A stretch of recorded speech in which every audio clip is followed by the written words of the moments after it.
Today we're going to be talking about some advice and drills that every young quarterback needs to do. Now we're going to talk about some advice first that I feel all young quarterbacks kind of need to keep in the forefront of their mind when they're training, when they're in their season, and then we're going to get into some drills that you guys can do. So the first thing I want to discuss is that you should not worry about throw distance. You need to worry about creating good mechanical habits. So I think a lot of young quarterbacks, and I'm mainly speaking to like ages like I would say 13 and below, as you start getting older, you get to like 7th grade, 8th grade, high school especially, yes, your arm strength matters. They're going to ask you to make certain like high school level throws. At a higher level of high school, you're going to be required to make college level throws. But at a young age, I think so many coaches stress so much on like, oh, okay, we're going to throw this deep fade and my quarterback's going to have terrible form. He's going to have a long step. He's going to dip his head. And then quarterbacks in the offseason will play a ton of 7-on-7 where there's not much focus on their mechanics and they fall into terrible habits. Like, you know, guys, like I'll get sometimes a quarterback that I'll train who will be like on the older side of things, but he's never played quarterback before, right? Like let's say he's like 13 years old. Those are usually the best guys to work with because they don't have any bad habits. But if I get a quarterback for the first time, and let's say he's 13, 14 years old, because that's when a lot of people start training, right? They've played quarterback since they were 9 years old, but they've had 5 years of bad habits. And when you have thousands upon thousands, because that's how many reps you get as a quarterback, right? If you're playing 7-on-7, you're playing 11-on-11, and there's no emphasis on mechanics, you're getting thousands of reps every single year of bad habits, and it's very hard to break those bad habits. So what I recommend if you were younger, I wouldn't throw the ball past 20, 30 yards. At the absolute max, I would focus solely on our mechanics, having a good take back of the ball, not having a long release, having a short front step, not having this really long baseball-like step, and just focus on us using my hips, using my legs, having a clean release point. So many guys have a terrible release because they've fallen into bad habits. So don't be so focused on throw distance. Let's be focused on building good mechanical habits. And when you're older, those mechanical habits will translate to arm strength, but it'll take pressure off your arm, but you'll be more efficient. The key is efficiency and sustainability. You want to be able to throw 40 throws without feeling it on your arm, and all 40 throws are in a consistent spot with consistent velocity, but you can't do that without a good mechanical foundation. Now also, fellas, if you are a quarterback and you would like to train with myself and my staff of coaches, we are going to be coming out to 15 different cities across the country this year for 2-day-long QB and wide receiver training camps. We go to 15 different cities every single year, you guys. Last year, all of our camps that we had sold out within the first 2 to 3 months of us announcing the dates. So guys, make sure that you sign up if you would like to attend. Our spots will sell out, and we had to turn away a lot of people last year. We are going to be coming out to San Francisco, California, Orlando, Florida, Phoenix, Arizona, Charlotte, North Carolina. They'll be coming out to Austin, Texas, Las Vegas, Nevada, Chicago, Illinois, Seattle, Washington, Newark, New Jersey, Birmingham, Alabama, Houston, Texas. Then we'll be coming out to Boston, Massachusetts, Columbus, Ohio, Boise, Idaho, and finishing off the tour this year in Los Angeles, California. So guys, if you want some info, want to sign up, check out that very first link in the description below of this video. We'd love to have you there.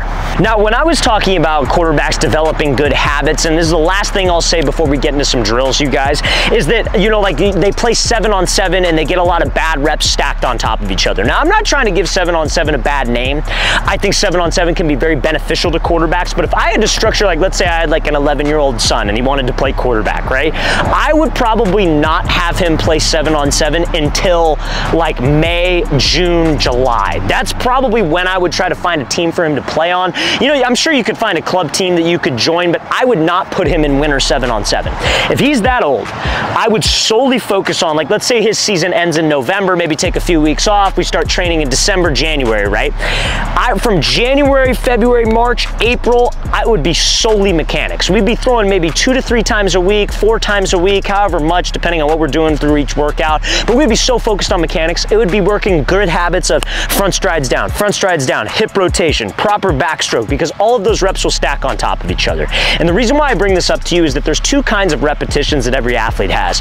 You have block training, and then you also have random training. Now, you need both, but I think a lot of quarterbacks only do random training, which means that they're playing flag football, they're playing 7-on-7 football. It is physically impossible as a quarterback to drop back, read a defense, think about your footwork, and then think about your mechanics. You're not getting better at mechanics when you're playing 7-on-7. That's just a fact, you guys, even at practice. As you figure, let's say you have 5 receivers, and let's say you're throwing routes versus air, and we're going 5 routes. That's 25 routes if every single receiver wants each route 1 time. Then you gotta do the other side. That's 50 reps. And if you're stacking 50 bad mechanical reps on top of each other, that's very, very tough to fix. Now you might say, well, coach, what if I train and and play 7-on-7. Well, what are you getting more reps at? If you're doing 300 bad reps and you're only doing 100 good reps, that's still a net negative of 200 bad reps.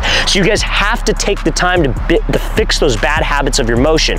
Long step, hip rotation, and having a correct motion. Because if you have those flaws, it's only gonna negatively impact you later down the line. So play 7-on-7 late spring, in the summer. I don't recommend winter 7-on-7 for you young quarterbacks. Now this first drill that we're gonna get into, you guys, is something I call a single leg hop. And it's pretty much exactly how it sounds, but the reason why I think young quarterbacks should do this is because a lot of young quarterbacks lack something called ankle stability and just really single leg strength, which can tie into their throwing motion. So I talked a lot about in those first two clips about how, you know, quarterbacks want to practice good mechanical habits. So what are those mechanical habits that you need to practice? So if you're not familiar with what we teach, familiar with our channel, we're going to give a quick recap of what the mechanical sequence should be and then show how this drill applies to that. So as a quarterback, you want to think about your mechanics in 4 parts. You want to think base, stride, hips, ball.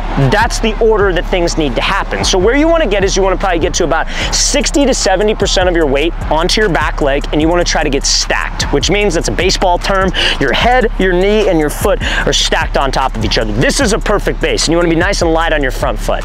So you have your weight back, as I like to say. Now, when you take a step to the target, you don't want this weight to lunge forward, because what happens when your weight lunges forward is you can't get to a position called upper body and lower body dissociation, which means separating your upper body from your lower body. And that dissociation creates a thing called torque, and torque is what whips your arm through to get you power on the ball. So to be able to achieve torque, you need to separate the upper and the lower. So if your weight's here, you want to take a step to the target, but the stride is separate from the drive. It's separate from the weight transfer. So you want to keep your weight back, you stride, and your weight stays there, because that will allow you to rotate your shoulders back. When you're forward, you physically can't do it because your weight's too far forward. So your weight stays back, you rotate your shoulders back, foot's down. What happens next? Remember, it's base, stride, then your hips rotate through, and the ball trails behind. That's the mechanical sequence. Now, a lot of young quarterbacks, because they lack ankle stability, can't get to that base off of a drop. So let's say I'm taking a 3-step drop. A lot of guys will drop back, 1, 2, 3, and they're not confident having that weight go on their back leg, so their back knee caves in. And when your back knee is caved in and your weight's forward, what's gonna happen? You're gonna take a step to the target, you can't separate your shoulders, your hips, your legs, everything trails behind, and you're throwing all arm. Again, bad mechanical habits stacked on top of each other put a lot of pressure on your elbow, your shoulder, and will make us inefficient and have a decrease in arm strength. And that happening over and over again for you young guys is something we don't want, because it's gonna make it harder to change those habits later on in your career. So this drill forces us, because when we take a 3-step drop, 1, 2, 3, I wanna get to here. Head and knee, if I wanna get stacked, and then I can just deal. I can just throw from that position. So this drill helps us get there. So you're gonna need a line, maybe about 10 yards. You're gonna balance on your throwing side foot. And again, I call this single leg hops. That's literally all we're doing. So you're on your right foot, you're gonna hop, and you're gonna balance, and you're gonna hop again. Now the reason why we do this is because a lot of guys, when they hit that 3rd step on their drop, they're very wide. Watch what happens if I do that and I land wide. I'm gonna fall forward. You physically can't balance with the wide step. So it helps us get used to how that 3rd step should be and build stability and balance in my back leg. So I recommend doing 3 sets of 10 yards on each hop. Try to pause for about a split second in between each hop. And we're gonna show you how this should look full speed.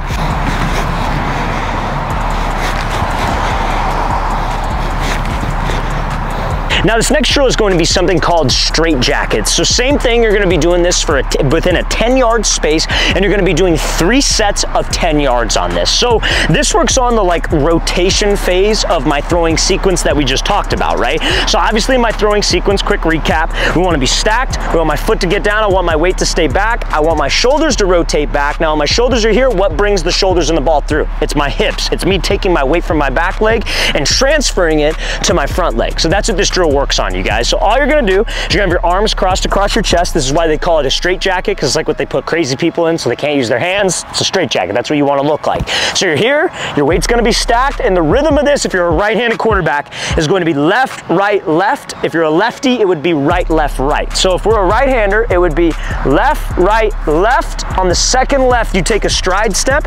When you take that stride step, your weight should stay back, your shoulders should rotate back, and then you are transferring, and you have to drag your back back foot through on this. I'm not saying you always got to drag your foot when you throw. Some guys like to just pivot, and I'm cool with that, but the drag will help with this drill stay like fluid, I guess you could say. This is the only time you must drag your foot. So again, it's left, right, left, rotate through. Reset yourself between each one, get to that stacked base, left, right, left, and you're working that for that 10-yard space with 3 sets. So I'm gonna show you how that should look full speed. Now fellas, if you're a quarterback and you want more drills that you guys can do and gym exercises that are specific to QBs, check out that second link in the description below for our elite quarterback training package. You guys, it's 8 weeks total, so 2 months of daily quarterback field workouts and gym workouts. We give you the exact sets and reps, we put everything into a schedule, we give video examples for everything. So guys, check out that second link in the description below if you're interested and would like a daily training schedule.